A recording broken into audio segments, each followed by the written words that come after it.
Buen día, mi nombre es Juan Manuel Cedillo Ábalos. Actualmente curso el tercer semestre de la licenciatura en Medicina General y hoy les voy a exponer mi proyecto de habilidades morfológicas, el cual trata sobre el polígono de Willis.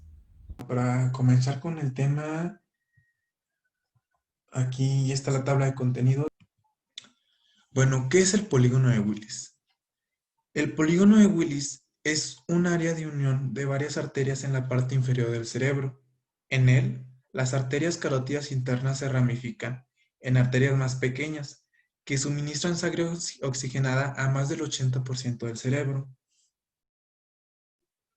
Las arterias carótidas internas se forman como ramas de los primeros arcos aórticos y al comienzo del estado branquial se extienden rostralmente desde el par de aortas dorsales para posteriormente terminar ventrales a la vesícula prosencefálica. En este tiempo, el primer y segundo arco aórtico regresan y las carótidas se hacen continuas con el tercer par de arcos aórticos. A nivel del nervio trigémino se establece otra comunicación transitoria, que es la arteria trigeminal. Otras anastomosis transitorias adicionales nutren las arterias longitudinales neurales ventrales, la arteria óptica a nivel de la vesícula óptica y la arteria hipogloseal. En este punto, el tubo neural ya se encuentra en su estado de vesiculación secundaria y ocurren muchos cambios en las arterias carótidas internas. Cada una avanza rostralmente y, al nivel de la vesícula óptica, se divide en una rama craneal y otra caudal. La rama craneal se subdivide para constituir un anillo arterial alrededor del cuello de cada vesícula terecefálica, dando origen a las arterias coroidea anterior, cerebral media, olfatoria primitiva, así como a la arteria cerebral anterior como su rama terminal. La rama caudal alcanza el extremo cefálico de la arteria longitudinal neural ventral para constituir la arteria comunicante posterior. Simultáneamente, las arterias longitudinales neurales ventrales tienden a fusionarse en la línea media para formar la arteria basilar y por lo tanto el segmento posterior del polígono de Willis. El desarrollo del tecto mesencefálico y de los labios cerebelosos primitivos conducen a la individualización de canales arteriales, los cuales circundan el tubo neural para constituir las arterias mesencefálica y cerebelosa superior, a partir de la división craneal de la carótida interna.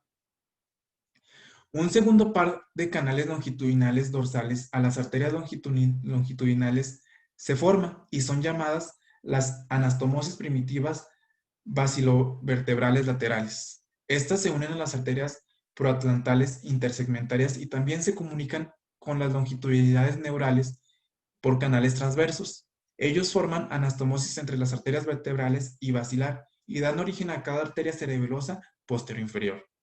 Durante este tiempo, hay más cambios. La arteria faríngea ventral, precursora de la carótida externa, nace del saco aórtico y la arteria yoidea da curso a una rama llamada la arteria estapedial. Posteriormente, las arterias intersegmentarias que nacen de las aortas dorsales para irrigar los somites cervicales se fusionan en sus extremos dorsales en sentido retrocaudal. Al ocurrir esto, todas las comunicaciones a cada aorta dorsal regresan, excepto la de la sexta arteria intersegmentaria. Este canal dorsal llega a convertirse en la arteria vertebral y contribuye a la arteria subclávea. Durante la última fase del periodo braquial, la arteria estapedial se bifurca en una rama dorsal llamada que continúa como arteria meningia media y también a la región supraorbitaria y una rama ventral o maxilomandibular. Esta última se divide en las arterias maxilar y mandibular, luego de recibir contribución de la arteria maxilar interna, rama de la carótida externa. En este punto, la anatomía es tal que las arterias meningia media, supraorbitorio, maxilar y mandibular están nutridas por carótidas interna y externa. Finalmente, la arteria comunicante posterior, convertida en un canal único, completa nuestro polígono de Willis.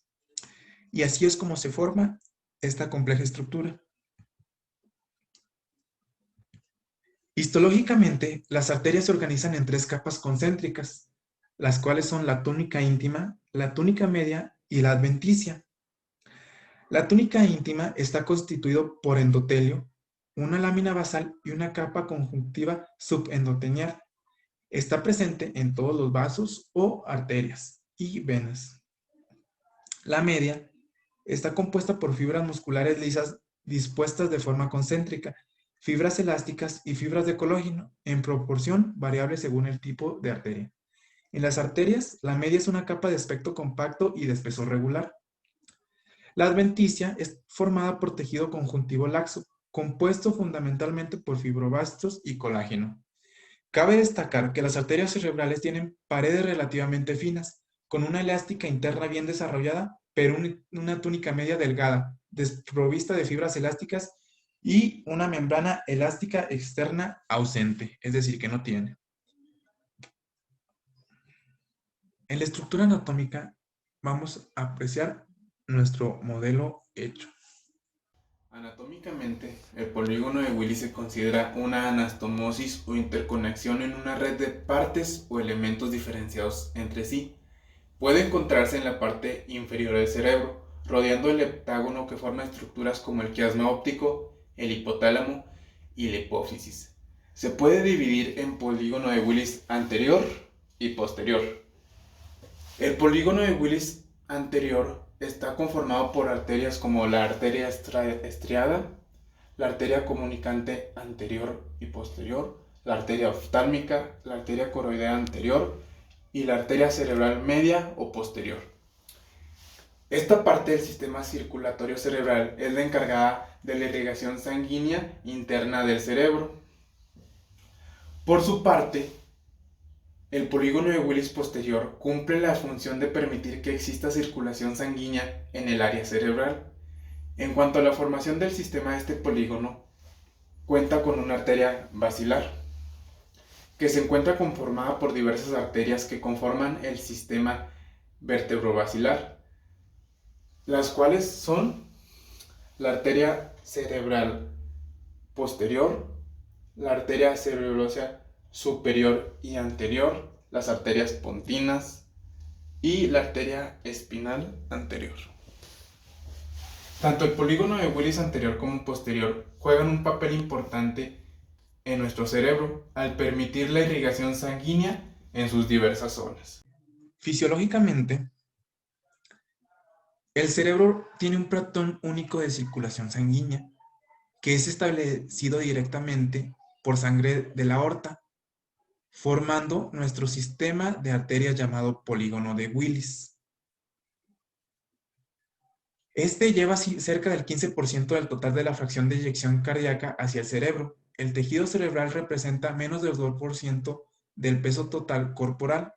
Sin embargo, consume cerca del 20% del oxígeno disponible en el cuerpo.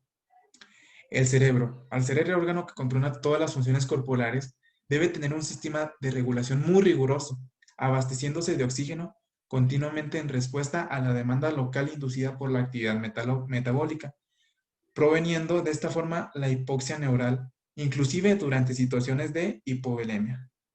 La elevada demanda metabólica del cerebro en condiciones normales requiere un flujo de sangre alrededor de 45 a 50 mililitros en un rango que va desde 20 mililitros en la sustancia blanca hasta 70 en la sustancia gris.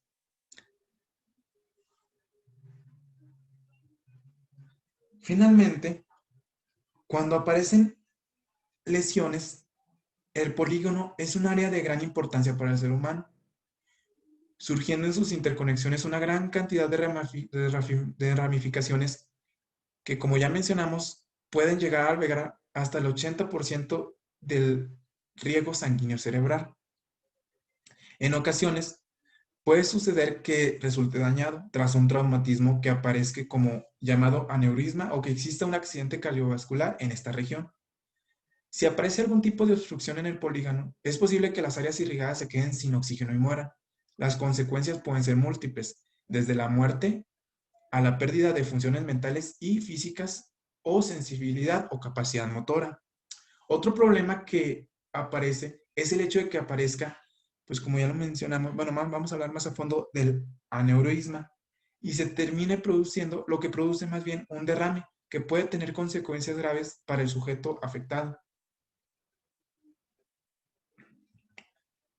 Bueno, llegamos a la conclusión que sin esta que sin esta importante anastomosis que distribuye la sangre a los hemisferios cerebrales por medio de cada una de sus arterias, no podríamos vivir, ya que es de vital importancia para la oxigenación de nuestro cerebro. Y eso sería todo de mi parte. Muchas gracias por su atención.